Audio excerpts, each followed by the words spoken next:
Obstruction of upper airway, इसका definition क्या है? An upper airway obstruction is a blockage occurs in upper airway and can be affected by the areas tracheas, larynx and pharynx. This blockage could prevent body from getting enough oxygen. तो definition के मुताबिक अगर हम लोग देखें तो अपर airway obstruction जो है वो क्या है? तो ब्लॉकेज जो अपर एयरवे में हो जाए, और वो अपर एयरवे मतलब ट्रैकिया, लैरिंग्स और फेरिंग्स से है यहाँ पे। फिर कहता है this blockage could prevent body from getting enough oxygen. अगर ये ब्लॉकेज हो जाता है, मतलब ट्रैकिया में, लेरिंग्स में या फेरिंग्स में अगर ऑब्स्ट्रक्शन होता है, तो ह्यूमन के बॉडी में इनफ अमाउंट ऑफ ऑक्सीजन नहीं मिलेगा। नेक्स्ट आता है हम लोग का काउज। तो cause of upper airway obstruction include first foreign body aspiration, second blunt laryngotracheal trauma, third penetrating laryngotracheal trauma, fourth tonsillar hypertrophy, fifth paralysis of vocal cord या vocal fold, sixth acute laryngotracheitis such as viral croup, bacterial tracheitis, epiglottis, peritonsillar abscesses, pertussis, retropharyngeal abscesses, spasmodic croup। ये कुछ disease condition है जिसकी वजह से भी obstruction of upper airway होता है। सेवेंथ है in basic and advanced life support airway obstruction और often referred to as a problem. जो ऊपर के हम लोग काउस देखते हैं उसमें फर्स्ट है फॉरेन बॉडी एस्पिरेशन। तो फॉरेन बॉडी एस्पिरेशन हम लोग को अच्छे से पता है कि किसी भी फॉरेन ऑब्जेक्ट का जब हम लोग निगल जाए या फिर उसको नाक में ले लें और वो अंदर अटक जाए तो वो कहलाता है फॉरेन बॉडी एस्पिरेशन। सेकंड जो है ब्लंट लेरिंगोट्रेक ट्रॉमा। इसमें क्या होता है कि जब किसी के लेरिंग्स पे ब्लंट हथियार से वार किया गया हो, तब वहाँ पे जो लेरिंग्स में ऑब्स्ट्रक्शन होता है उसको हम लोग कहते हैं ब्लंट लेरिंगोट्रेकियल ट्रॉमा। से फिर नेक्स्ट आता है हम लोग का जो थर्ड है वो है पेनिट्रेटिंग लेरिंगोट्रेकल ट्रॉमा। सेम, अगर किसी धारी वाले ऑब्जेक्ट से या धारी वाले हथियार से जब हम लोग के लैरिंग्स पे जब ट्रॉमा किया जाता है, उसको हर्ट किया जाता है, तब हम लोग को पेनिट्रेटिंग लेरिंगोट्रेकल ट्रॉमा की वजह से अपर एयरवे ऑब्स्ट्रक्शन हो सकता है। Fourth one is tonsillar hypertrophy. तो टॉन्सिलर हाइपरट्रॉफी होता क्या है? एक ऐसा मेडिकल टर्म जो हम लोग परसिस्टेंटली एनलार्ज टॉन्सिल के लिए यूज़ करते हैं। मतलब जिस इंसान को हमेशा टॉन्सिलाइटिस होते रहता है या उसका जो टॉन्सिल है वो हमेशा एनलार्ज है, तो उसको भी ऑब्स्ट्रक्शन ऑफ अपर एयर दिखता है। फिफ्थ जो है वो है पैरालिसिस ऑफ वोकल कॉर्ड। जिस इंसान के वोकल कॉर्ड को पैरालाइज हो गया है, वो पैरालिसिस का शिकार हो गया है, तो उसमें भी दिखता है। सिक्स्थ कुछ डिजीज़ कंडीशन दिया हुआ है, उसको हम लोग पहले ही पढ़ चुके हैं। फिर आता है एक इम्पॉर्टेंट पॉइंट कि childrens have a higher risk of obstruction by foreign objects than adults. They are more likely to stick toys and other small objects in their nose and mouths. They may also fail to chew food well before swallowing. ये जो छोटा सा है but बहुत important है। अगर आपके घर में बच्चे हों तो जो बच्चा होता है वो, उसको इतना सेंस नहीं होता कि किस चीज़ को कहाँ लेना चाहिए, तो वो लोग बहुत नटखट होते हैं, जिसके वजह से वो क्या करते हैं, कभी कभी छोटा सा टॉयज़ हुआ जैसे कांच की गोली, मटर के दाने, जैसे कॉर्न्स, ये सब के दाने को वो मुंह में कभी नाक में ले लेते हैं, और वो जैसे कोई बड़ा सा फूड पार्टिकल्स है वो चबा भी नहीं पाया और आराम से निकल गया। तो ऐसे में क्या होता है, वो ऑब्स्ट्रक्शन क्रिएट करता है अपर एयरवे। कुछ अदर रिस्क फैक्टर्स हैं, जैसे having severe allergic to insects such as bees और फूड सच एज पीनट्स। जिस इंसान को सीवियर एलर्जिक रिएक्शन देखने को मिलता है, जैसे किसी को बीज के स्टिंग से बहुत एलर्जी है, किसी को कुछ फूड पार्टिकल से एलर्जी है जैसे पीनट्स हो गया, किसी को कैश्यू से होता है, किसी को मिल्क से होता है, किसी को मशरूम से होता है। तो ये एलर्जिक रिएक्शन सब पे डिपेंड करता है कि उसको कैसा एलर्जिक रिएक्शन है। बट एलर्जिक रिएक्शन कभी कभी ऑब्स्ट्रक्शन ऑफ अपर एयरवे भी क्रिएट करता है। जो नेक्स्ट अदर फैक्टर है वो है बर्थ डिफेक्ट्स और inherited disease that can cause airway problems. किसी को बर्थ डिफेक्ट होता है, जन्म से ही किसी का ऑब्स्ट्रक्शन होता है, या फिर किसी के माता पिता को, किसी के परिवार में किसी को अपर एयरवे ऑब्स्ट्रक्शन का प्रॉब्लम होता है, तो इस तरह से हम लोग देख रहे हैं कि ये डिजीज़ इनहेरिटेड भी हो सकता है। नेक्स्ट है स्मोकिंग। जो इंसान स्मोकिंग करता है उसमें भी ऑब्स्ट्रक्शन ऑफ अपर एयरवे देखा जाता है। नेक्स्ट है people who have a difficult time swallowing food properly such as those who have neuromuscular disorder. वैसे पीपल्स जिसको न्यूरोमस्कुलर डिसऑर्डर है, उनको निगलने में बहुत कठिनाई होती है, जिसके वजह से उनको भी ऑब्स्ट्रक्शन ऑफ अपर एयरवे हो सकता है। नेक्स्ट हम लोग का आता है क्लिनिकल मैनिफेस्टेशन। क्लिनिकल मैनिफेस्टेशन मतलब हम लोग किस तरह से पता कर सकते हैं कि किसको कौन सा डिजीज़ है। फर्स्ट आता है एजिटेशन। एजिटेशन का मतलब होता है वरी। जिस इंसान के गले में कुछ अटका हो या जिस इंसान के फेरिंग्स में कुछ अटका हो तो उसको चिंता तो ज़रूर होगा। सेकंड वन है साइनोसिस और ब्लूइश कलर्ड स्किन। तो जो साइनोसिस होता है वो है क्या, लैक ऑफ ऑक्सीजन। जैसे कि डेफिनेशन में ही क्लियर था कि this blockage could prevent body from getting enough oxygen. अगर किसी इंसान को ऑब्स्ट्रक्शन ऑफ अपर एयरवे हुआ है तो उसके शरीर को इनफ अमाउंट ऑफ ऑक्सीजन नहीं मिलेगा, जिसके वजह से उस पेशेंट को साइनोसिस भी होगा। नेक्स्ट है कन्फ्यूज़न। जाहिर सा बात है कि जिस इंसान में ऑक्सीजन की कमी है उसको कन्फ्यूज़न होगा, उसके ब्लड में सही अमाउंट ऑफ ऑक्सीजन नहीं मिलेगा तो उसका जो ब्रेन सेल्स है वो सही से काम नहीं करेगा और उस पेशेंट को कन्फ्यूज़न होगा। नेक्स्ट है डिफ़िकल्टी इन ब्रीदिंग। तो जिस इंसान में ऑक्सीजन की कमी ऑलरेडी हो चुकी है तो उस इंसान के लंग्स में भी प्रॉब्लम होगा, जिसकी वजह से उसका जो ब्रीदिंग पैटर्न है वो भी चेंज हो जाएगा। नेक्स्ट है हम लोग का गैस्पिंग ऑफ एयर। तो गैस्पिंग ऑफ एयर होता क्या है, इसको हम लोग दो टर्म में देखते हैं। फर्स्ट आता है कि a symptom of the heart no longer circulating oxygenated blood. मतलब हम लोग के हार्ट का एक ऐसा सिम्टम जिसमें हम लोग का हार्ट ऑक्सीजनेटेड ब्लड को सर्कुलेट करना बंद कर देता है। या सेकेंड कि जो हम लोग का लंग्स का एक्टिविटी है कि ऑक्सीजन को वो इनटेक करे उसमें उसका रिड्यूस होना, मतलब ऑक्सीजन के इनटेक का रिड्यूस होना। तो ये भी आता है गैस्पिंग ऑफ एयर में। फिर आता है नेक्स्ट पैनिक। जो इंसान ऑब्स्ट्रक्शन से पीड़ित है उसमें पैनिक देखा जाता है। नेक्स्ट है high pitched breathing noises such as wheezing. जब वो पेशेंट ब्रीथ करेगा तो उसके ब्रीथ में बहुत हाई पिच साउंड होगा जिसको हम लोग व्हीजिंग कहते हैं। और लास्ट वन इज अनकॉन्शियसनेस। जिस इंसान को कंप्लीट साइनोसिस हो जाएगा उसको अनकॉन्शियसनेस भी होगा ही। नेक्स्ट हम लोग को देखना है डायग्नोस्टिक टेस्ट, जिसका फर्स्ट है physical examination.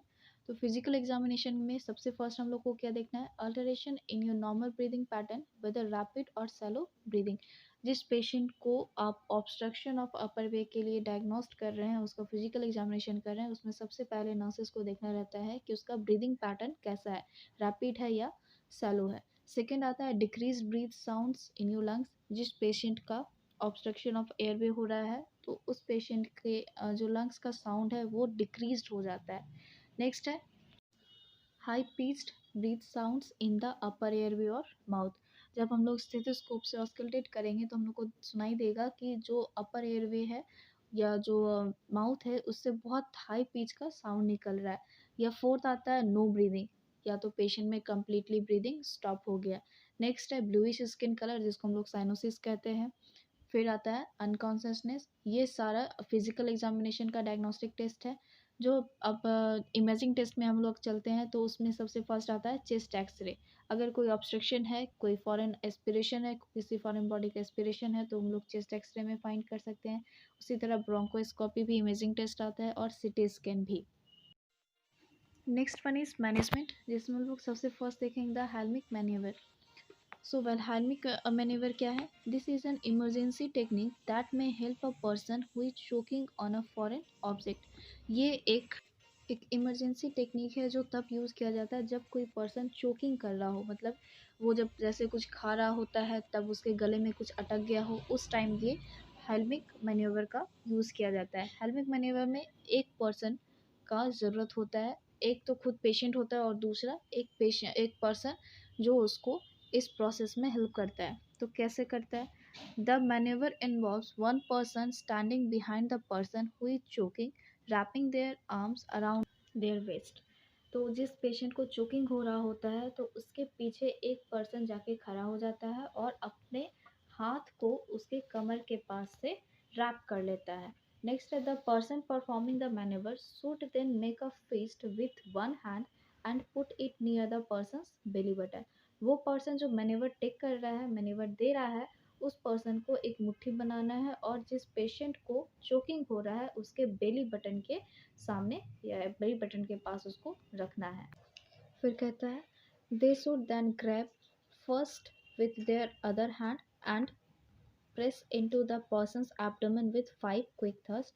Repeat the cycle of 5 back blows and 5 abdominal thrusts until the object become dislodged or emergency service arrive।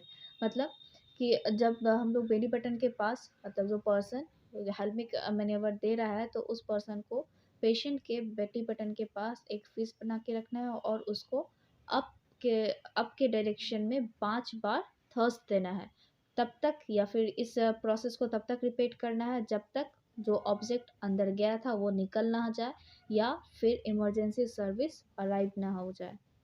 अगर हम लोग फिगर देखें तो ज़्यादा क्लियर होता है कि एक फीमेल है जिसको चोकिंग हो रहा है, उसके जस्ट पीछे एक अनदर फीमेल है जो अपने फिस्ट बना अपने हैंड का फिस्ट बना के उसके बेली बटन के पास रखी हुई है। फिर सेकंड फिगर में देखते हैं कि वो दूसरे हाथ से अपने फिस्ट को कवर करती है और उसके बाद अप के डायरेक्शन में वो 5 बार थर्स्ट देती है। इसमें लिखा पिक्चर अगर हम लोग देखें तो उसमें साफ साफ लिखा हुआ है कि use the outer hand to increase the force as you press inward and upward, quickly forcing air out of the victim's lungs.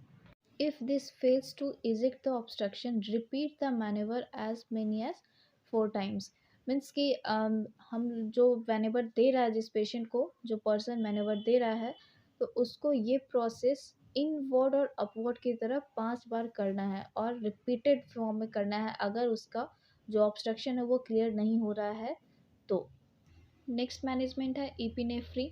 तो इपिनेफ्रिन क्या है? Epinephrine can be use to treat airway swelling due to an allergic reaction. People with severe allergies, such as those with allergies to food or bee stings, can develop sudden and rapid swelling of the throat and tongue। वैसा patient जिसको किसी food से allergy हुआ है, जिसके गले में या टंग में रैपिड स्वेलिंग होने लगती है, तो उसके लिए हम लोग इपिनेफ्रिन नाम का एक ड्रग देते हैं जो स्वेलिंग को रिड्यूस करता है। नेक्स्ट है this can lead to near और complete airway obstruction within a minute. और जिस पेशेंट को फूड एलर्जी से होता है या फिर बीज के स्टिंग के एलर्जी से होता है, तो उसमें देखा जाता है कि वो बहुत जल्दी ही पूरी तरह से एयरवे को ऑब्स्ट्रक्ट कर देता है, जिसको इमीडिएटली रोकना होता है और उसके लिए हम लोग एपिनेफ्रिन मेडिसिन का यूज़ करते हैं। नेक्स्ट मैनेजमेंट है सीपीआर, जिसका फुल फॉर्म होता है cardiopulmonary resuscitation. CPR is used when a person is unable to breathe and lost consciousness. CPR तब दिया जाता है जब पर्सन ब्रीथ करने में केपेबल नहीं है और वो अपना कॉन्शियसनेस को लॉस कर चुका है। It keeps oxygenated blood flowing to the brain until emergency services arrive. CPR देने से क्या होता है, तो पेशेंट के ब्रेन में कंटिन्यू ब्लड का फ्लोइंग होते रहता है। कौन से ब्लड का? तो ऑक्सीजनेटेड ब्लड का फ्लोइंग होते रहता है, जिसके वजह से उसको पेशेंट ब्रेन डेड नहीं होता। नेक्स्ट मैनेजमेंट है एन इंडोट्रेकियल और नेसोट्रेकियल ट्यूब में be inserted into the airway. This can help gate oxygen through swollen airways। A tracheostomy or cryptothyrotomy are surgical opening made in the airway to bypass an obstruction। These procedures should be performed by highly trained medical professionals and are generally required when all of the above interventions have failed। तो ये जो endotracheal या नेजोट्रेकियल tubes है या फिर जो surgeries है, वो सब तभी किया जाता है जब ऊपर का जो भी मैनेजमेंट था वो सब कुछ फेल हो जाए। जब सब कुछ करने के बाद भी पेशेंट को ऑक्सीजन नहीं जा पा रहा है, तब हम लोग सर्जरी पे आते हैं। तो पहला है क्या? इंडोट्रेकियल या नेजोट्रेकियल ट्यूब, जो हम लोग एयरवे में इंसर्ट करते हैं, जिससे हम लोग जो पेशेंट है जिसका एयरवे स्वेलन है उसके वजह से ऑक्सीजन नहीं जा रहा था, तो वहाँ पे थोड़ा ईजीनेस हो जाता है क्योंकि उसको डायरेक्ट ट्यूब से ऑक्सीजन मिल जाता है। जो नेक्स्ट है सर्जरी है वो है ट्रेकेस्टोमी और क्रिक्टो सॉरी क्रिकोथायरोटोमी। तो ये दो सर्जिकल प्रोसेस है जिसमें हम लोग एयरवे में बाईपास करके एक ओपनिंग करते हैं, जिसके लिए एक प्रोफेशनल का ज़रूरत होता है, एक हाईली मेडिकल ट्रेन टीम का ज़रूरत होता है, और ये तभी किया जाता है जब ऊपर का कोई भी मैनेजमेंट काम ना कर रहा हो। नेक्स्ट है नर्सिंग मैनेजमेंट। सबसे first auscultated breath sounds are normally clear and scattered fine crackles at base which clear with deep breathing. जिस पेशेंट को ऑब्स्ट्रक्शन है उसका breathing sound normal breathing sound से, नॉर्मल सा बात है कि वो डिफर करेगा। सेकेंड है monitor respiratory pattern including rate, depth and effort. जो ब्रीदिंग पैटर्न है उसको भी मॉनिटर करना है। थर्ड है monitor blood gas values and pulse oxygen saturation level as available.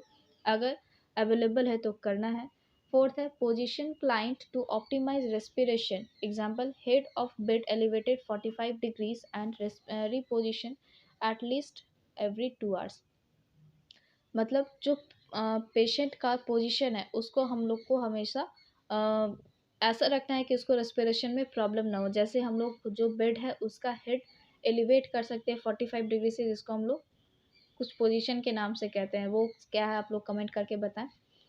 Next है if the client has unilateral lungs disease, alternate a semi-false position with a lateral position within a 10 to 15 degree elevation and good lung down for 16 to 19 minutes।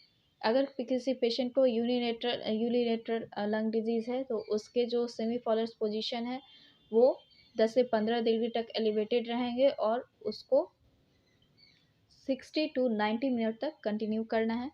Six आता है help the client to deep breath and perform control coughing, have client inhale deeply, hold breath for several seconds and cough 2 to 3 times with mouth open while tightening the upper abdominal muscles। Seventh, encourage client to use incentive spirometer।